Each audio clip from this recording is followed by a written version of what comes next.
writing, it's loads of sugar. Anyway, we should start.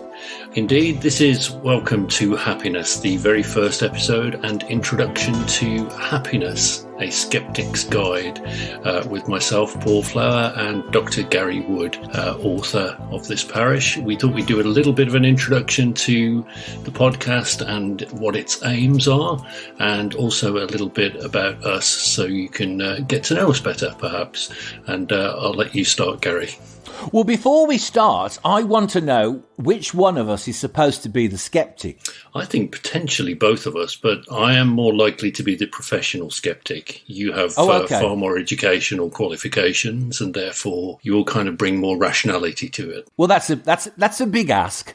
I suppose I should say something about my background. I've written a lot about, taught psychology, studied psychology, written about psychology, and particularly things like happiness and most recently well-being, which is an absolute minefield. So we've got the idea, we've got this massive well-being industry, and it's important to know what actually does work. And it's an industry that's worth $42 trillion worldwide, I believe. It's absolutely huge, and there's no signs of it slowing down at all. And there are more and more voices, and everybody's, an expert. But when you're faced with this absolute barrage of stuff, what is actually going to make a difference? And there's lots of advice out there which doesn't make a blind bit of difference, but it's repeated ad nauseum, and it becomes facts.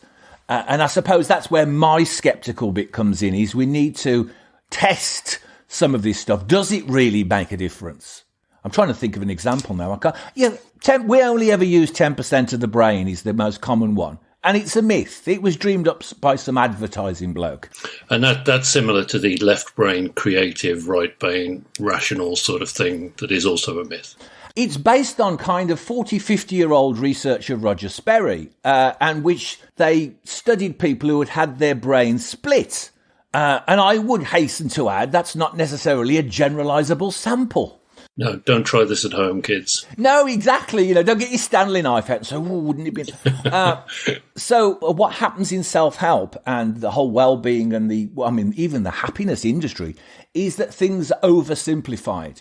Now, there are some nuggets of information that are really valuable and important, but there are also some stuff out there, it's kind of like fool's gold, which is repeated. And I suppose I see part of my job is to pan for the real stuff and the fool's gold. And that's how we came to this podcast and thinking about, obviously there are other podcasts in this genre, which is sort of popular psychology, but we're coming at very much from a skeptical point of view. What can we use to sift the science from the snake oil, to steal a line from your book, The Psychology of Wellbeing, which is kind of a companion piece, I think, to this podcast. The fake news from the breakthroughs from the fake news. It's a good job you're quoting my book, because I can't seem to remember it.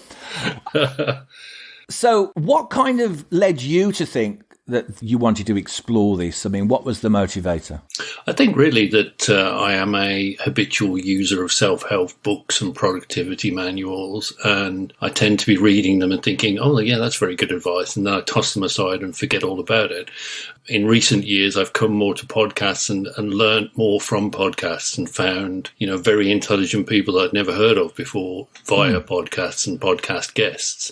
So I thought there was something within that could turn into like a short burst of happiness for people, a short burst of explaining the theories behind the things that we hear about and deconstructing the myths and all that kind of stuff. And that, if nobody else is doing it that I'm aware of, then we are perfectly placed to do so.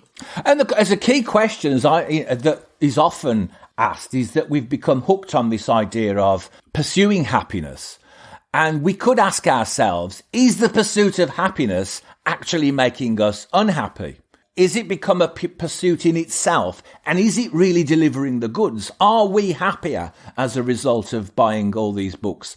The phrase that we use is shelf development instead of self-development. Is that very good? We've got lots of books on the shelf, and we're assuming that all of the wisdoms all permeate our being through osmosis. We dust them now and again, and we get all these insights. So there's that aspect. There is something in buying a book or listening to a podcast that is inherently fulfilling, but is it actually a short-lived thing? And I think you hit on what is the takeaway. Yeah, I think there should be a takeaway from every episode. I think we've discussed that for sure. And also that it may, we may give you small bursts of insight within a 20-minute episode, and they're planned to be 20 minutes because we know people's attention spans are around that length. And we didn't want to do a 2-hour podcast every time and bore everyone to death. So, we're doing 20-minute bursts that we hope will make you happier at the end of them or during them.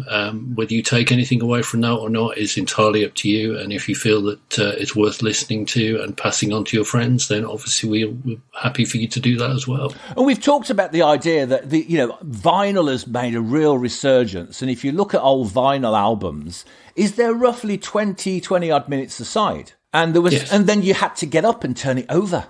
There was none of this remote control and there is something quite satisfying in a 20-minute burst of something. So that's the idea. And then people can then switch off and then do something else. Do something more useful and productive. But yes, so that's the basis. And there you go. Welcome to Happiness, a Skeptic's Guide. I almost said Cynic's Guide there. I'll do that again. I thought you were going to say Skinhead's Guide then, but that would have been an entirely different one.